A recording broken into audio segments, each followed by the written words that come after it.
Hello friends, welcome to Indian study पर आपका स्वागत है। दोस्तों, आज की इस वीडियो में मैं आप लोगों के लिए UP triple S C video के लिए हिंदी का इंपॉर्टेंट टेस्ट लेकर के आया हूं, जो कि आपके आने वाले exam UP triple S C video के लिए बेहद इंपॉर्टेंट है।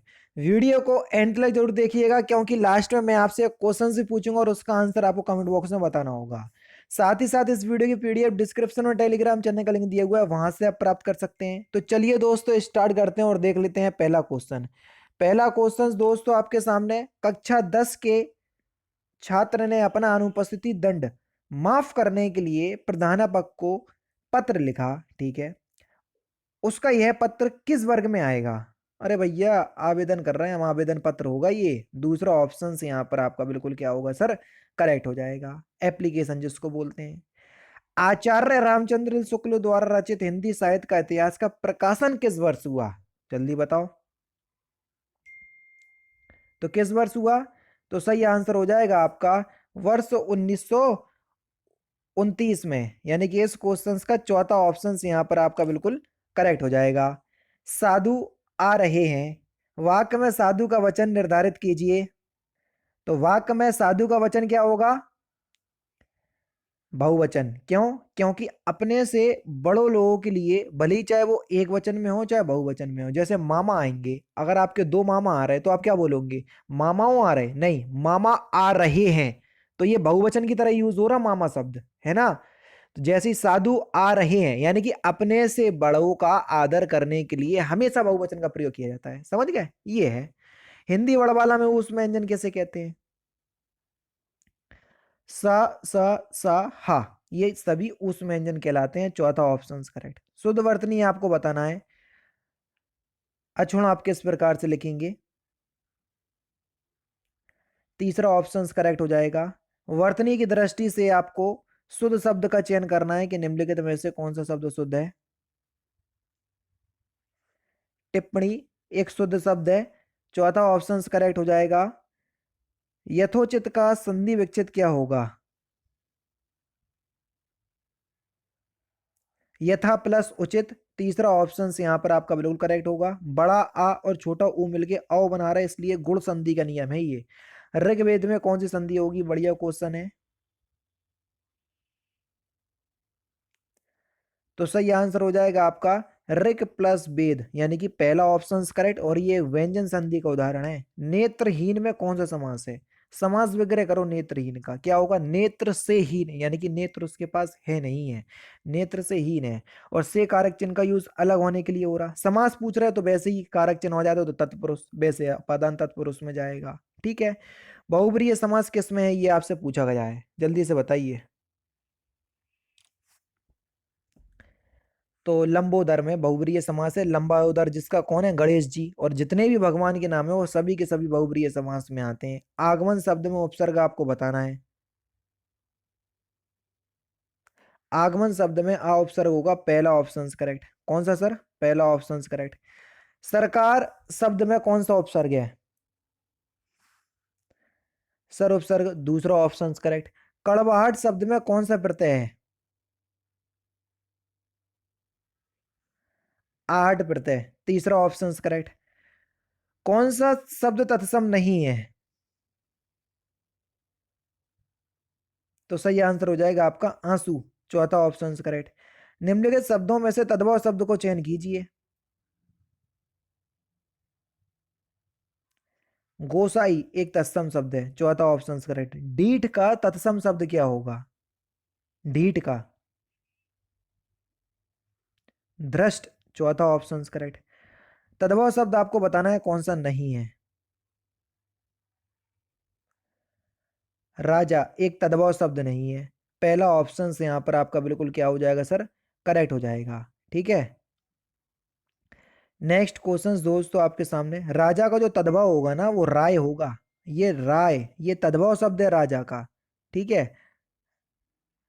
कवि शब्द में कौन सी संज्ञा है, ये आपसे पूछा है। कवि शब्द में कौन सी संज्ञा है?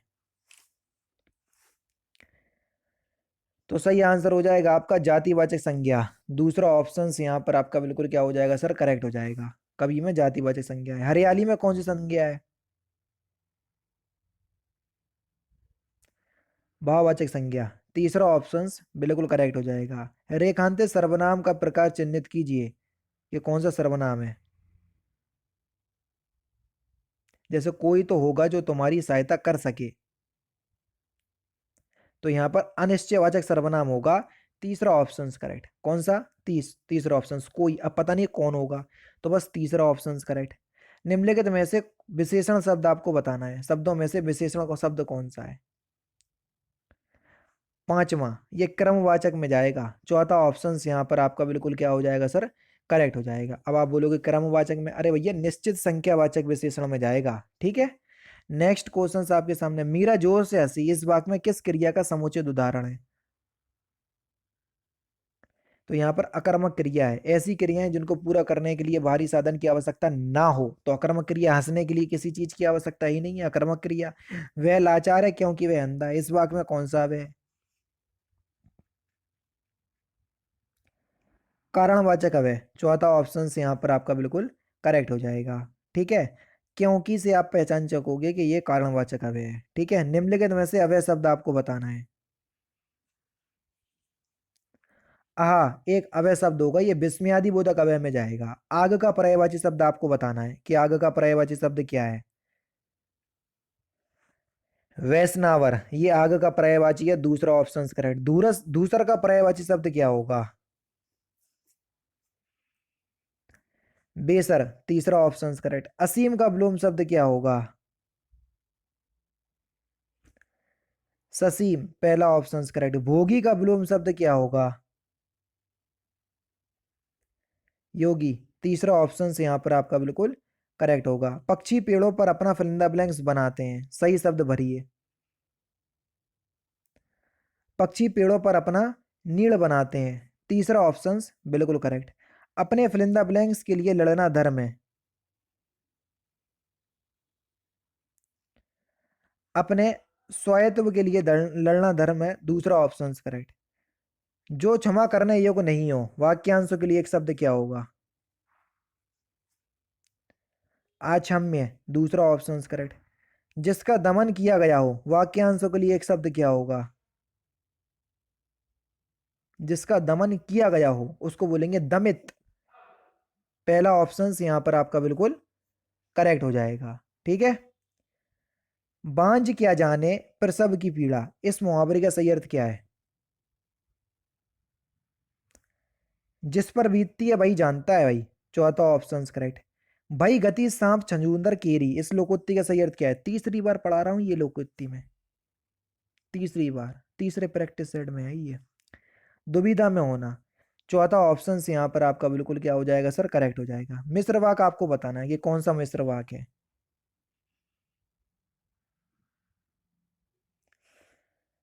तो सही आंसर आपका क्या हो जाएगा सर? उसके पास जो कुछ था वह खो गया, तीसरा ऑप्शन करेक्ट। ठीक है, कौमे से जुड़ा है उसके और थोड़ी दूर पर वह आया, इसलिए यहां पर मिश्र वाक होगा। निम्नलिखित में से कौन सा संदेहवाचक वाक्य है? संभवतः, शायद, ये सभी शब्द आपको संदेहवाचक में देखने को मिलेंगे। देखो शायद शब्द आ गया, यहां से पहचान सकोगे। शुद्ध शब्द का चयन करना है कि निम्नलिखित में से कौन सा शुद्ध शब्द है। कृपया खुले पैसे दें, तीसरा ऑप्शन करेक्ट हो जाएगा। भाववाचक संज्ञा का उदाहरण आपको बताना है कि भाववाचक संज्ञा का उदाहरण कौन सा है।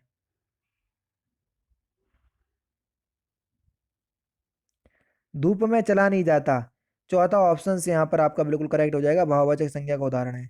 कानों सुनी या कान से सुनी, है ना, इसका समास विग्रह करो। कानों सुनी बात पर यकीन मत करो, मतलब कान से सुनी।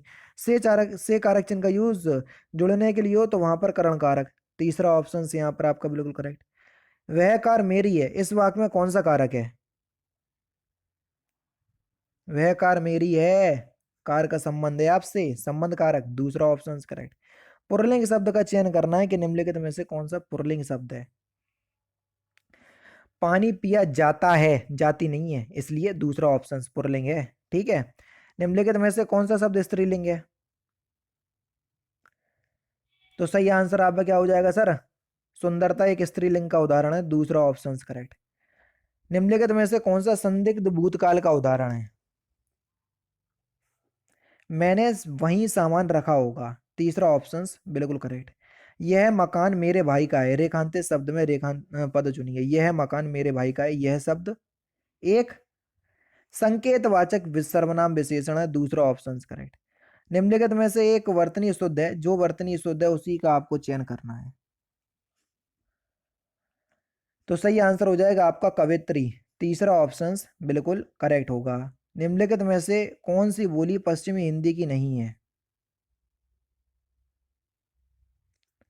तो सही आंसर हो जाएगा अवधी बोली, चौथा ऑप्शन बिल्कुल करेक्ट। इनमें से कौन सी बोली पश्चिमी हिंदी के अंतर्गत नहीं आती है? अरे भाई तो है, अवधी यही आएगी है ना।